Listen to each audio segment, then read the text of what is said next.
Bismillahirrahmanirrahim. Assalamualaikum warahmatullahi wabarakatuh. Pada kesempatan ini kita akan membahas tentang melawan strategi iblis ya. Karena engkau telah menghukum aku tersesat, pasti aku akan selalu menghalangi manusia dari jalanmu yang lurus. Nah, ini ancaman. Kemudian Allah memberikan keputusan ya. Artinya iblis tadinya mau menghalangi manusia dari jalan Allah, kata Allah, qala dhhab faman tabi'a minhum fa inna jahannam jazaa'ukum jazaa'am mauqura. Silakan, kata Allah ya. Pergilah. Tetapi kata Allah, barang siapa di antara mereka mengikuti kamu, maka sungguh neraka jahanam balasanmu semua. Ini dekrit pertama ya. Jadi dekrit ini sudah terusir, kemudian iblis berjanji akan menyesatkan manusia. Kata Allah, silakan aja. Bagi yang ikut kamu, itu semuanya akan masuk jahanam, kata Allah. Itu dekrit pertama ya.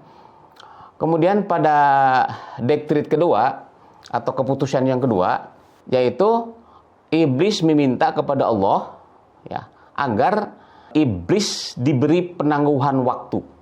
Artinya tidak dicabut nyawanya sampai hari dibangkitkan ya. Bila aku penangguhan waktu sampai hari mereka dibangkitkan, kamu termasuk diberi penangguhan waktu. Jadi iblis memiliki dua kekuatan. Pertama, diberi kemampuan menggoda manusia. Yang kedua, diberi usia yang panjang. Nah, kemudian yang ketiga, bahkan hamba-hambaku, semua umat manusia digoda sama kamu. Tapi kata Allah, nah ini ya, hamba-hambaku ya, ikhlas tidak engkau dapat. Jadi satu sisi iblis diberi kemampuan menggoda manusia, tapi kata Allah, hamba-hamba Allah yang mukhlis tidak bisa digoda. Nah, ketiga dekrit ya, ketiga keputusan Allah ini menjadi cacatan bagi kita. Dan ini adalah firman Allah yang perlu kita kaji ya, bagaimana cara menaklukkan iblis itu. Nah, kemudian bagaimana perbedaan ya?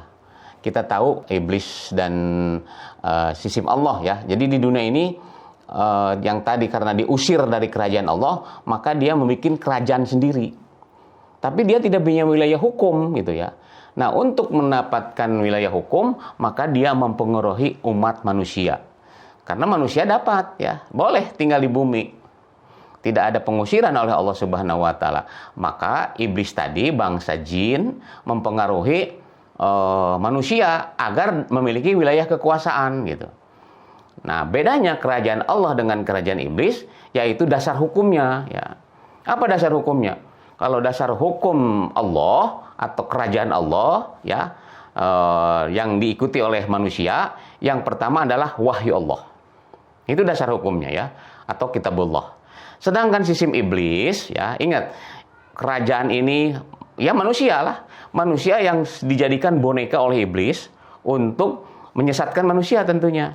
Dia juga punya wilayah kekuasaan karena manusia. Kekuasaan atau pemerintahan atau masyarakat manusia yang sudah dikuasai iblis adalah, dasar hukumnya adalah filsafat, hawahu ya, atau hukum jahiliyah. Pokoknya bukan Quran aja. Cirinya kita tahu bahwa ini masyarakat, sebuah pemerintahan atau sistem, kalau dia itu memang dikuasai oleh iblis, ya itu tadi ya, dasar hukumnya bukan Quran. Kemudian siapa pemimpin mereka? Ya jelas, kalau Allah ya Allah langsung ya. Allahu waliyul ladzina amanu, Allah adalah pemimpin penanggung jawab ya. Kemudian masyarakat muslim atau masyarakat yang mengikuti sistem Allah namanya al-muslimun atau al-muttaqin. Sedangkan masyarakat iblis ya, masyarakat yang dikuasai oleh iblis namanya masyarakat al-musyrikin atau al-kafirun. Kemudian dia punya wilayah hukum. Sama, karena manusia memang ditugaskan untuk menguasai bumi. Tapi yang satu adalah sesuai dengan hukum Allah, yang satu berdasarkan hawa nafsu atau filsafat ya. Maka diistilahkan dalam Al-Qur'an, kalau wilayah hukum ya Allah itu namanya Darussalam, wilayah hukum iblis ya namanya Darul Bawar, begitu ya. Itu di dalam Al-Qur'an. Kemudian yang kedua ya, jadi antara lembaga hak atau lembaga batil atau masyarakat yang terpimpin atau yang mengikuti dasar hukum Allah, itu senantiasa bertentangan ya, atau saling bermusuhan. Maka kita istilahkan lembaga hak dengan lembaga batil ya. Nah, itu juga dapat dilihat dari cirinya ya, cirinya. Sama dengan tadi ya, masyarakatnya disebut masyarakat mutakin, sedangkan ini kafirin atau munafikin. Sedangkan pemimpin Allah, kalau ini tauhid ya, sama setan itu. Jadi manusia yang sudah dikuasai iblis namanya tauhid ya, pemimpin juga ya. Kemudian aturan hidupnya adalah kalau lembaga Allah itu wahyu, sedangkan lembaga batil itu adalah ra'yu filsafat. Sama ya di sini. Wilayah hukumnya Darul Islam, kalau ini Darul Kufar ya. Ini beda istilah saja. Ini senantiasa bertentangan sampai hari kiamat ini ya. Senantiasa bermusuhan antara lembaga Allah dengan lembaga kafir itu. Kemudian pemimpin, ini salah satu contoh realitasnya, realnya ya. Dalam kehidupan dulu Nabi Adam, sedangkan lembaga kafir itu iblis ya. Nah, itu pada zaman Nabi Adam. Kalau Nabi Adam langsung iblis ya, konfrontasinya dengan iblis, karena manusia pada situ masih belum banyak yang terpengaruh oleh iblis. Hanya satu saja sebenarnya, Kabil ya. Nah, kemudian pada zaman Nabi Ibrahim, ya ini kita contoh Nabi Ibrahim. Nabi Ibrahim itu adalah merupakan lembaga hak ya.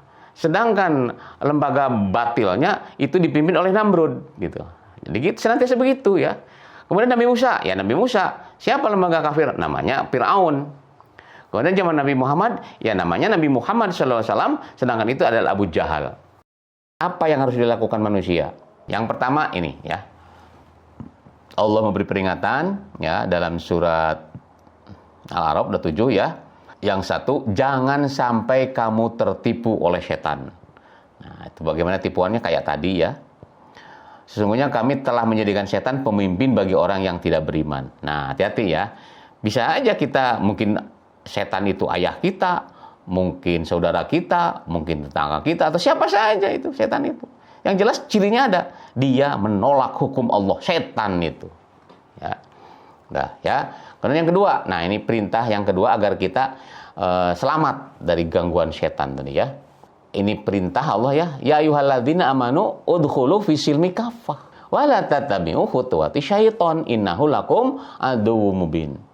Jadi, ini perintah ini ya, supaya kita selamat, maka kita harus masuk Islamnya secara kafah. Yaitu yang kedua yaitu jangan kamu ikuti langkah setan. Nah, antara perintah dan larangan ini nggak bisa dipisahkan. Kalau kita berislam, lepas daripada sistem setan, kira-kira begitu. Kalau kita ngomong Islam tapi masih dalam sistem setan, itu nggak bisa itu. Kemudian yang keempat ya, ini masih perintah Allah nih. Ingat catatan, Tuhanku menyuruhku berlaku adil. Nah, tegakkan keadilan. Yang kelima, hadapkanlah wajahmu kepada Allah pada setiap sholat. Nah, pengertian di sini, Allah mengatakan bahwa yang beruntung itu orang yang sholat khusyuk. Tidak sedikit orang yang sholat ya, atau sedang sholat, tapi pikirannya gak ke Allah. Nah ini kan, udah itu mah ya. Makanya sholat. Perbaiki sholat. Pahami sholat. Itu maksudnya. Karena sholat itu senjata atau cara ampuh untuk mendekatkan diri kepada Allah. Yang kedua, cara agar kita tidak digoda setan. Tapi iblis kembali lagi ya dengan setannya itu. Bagaimana cara sholatnya tidak khusyuk. Maka diganggu sini, ganggu sana, ganggu sini. Ini yang keenam, yaitu yang tadi itu di MOU itu. Sembahlah dia dengan mengikhlaskan semata-mata hanya karena Allah. Yang ketujuh, ya ini juga nasihat Allah ya.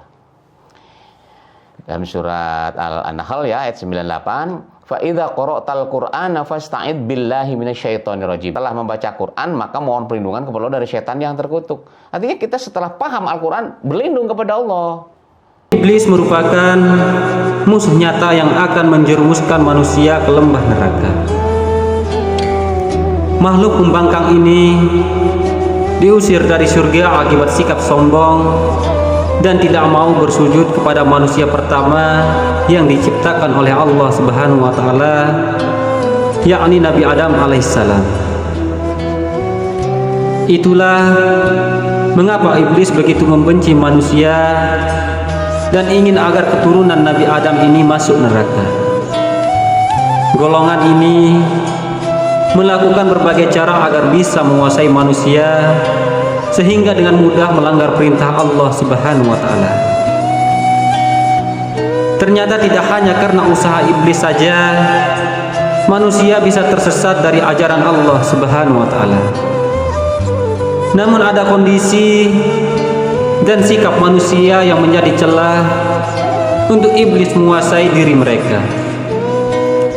Lantas kondisi seperti apa yang membuat manusia mudah dikuasai iblis? Kondisi pertama yang membuat manusia mudah dikuasai iblis adalah sifat ujub atau terlalu mengagumi diri sendiri. Sikap ini merupakan cikal bakal dari sikap sombong. Sifat-sifat inilah yang kemudian memunculkan perasaan bahwa diri paling baik, diri paling suci, dan dirilah paling hebat. Ketika manusia merasa kagum terhadap dirinya sendiri, maka akan mudah dikuasai oleh iblis. Yang kedua adalah merasa banyak amal. Kondisi kedua yang membuat manusia mudah dikuasai iblis adalah merasa paling banyak amal. Dengan sifat ini, maka manusia mudah meremehkan dengan dosa-dosa. Manusia akan mengakumulasi dosa-dosa dan menganggap dosa kecil tidak begitu berarti. Yang ketiga adalah mudahnya melupakan dosa.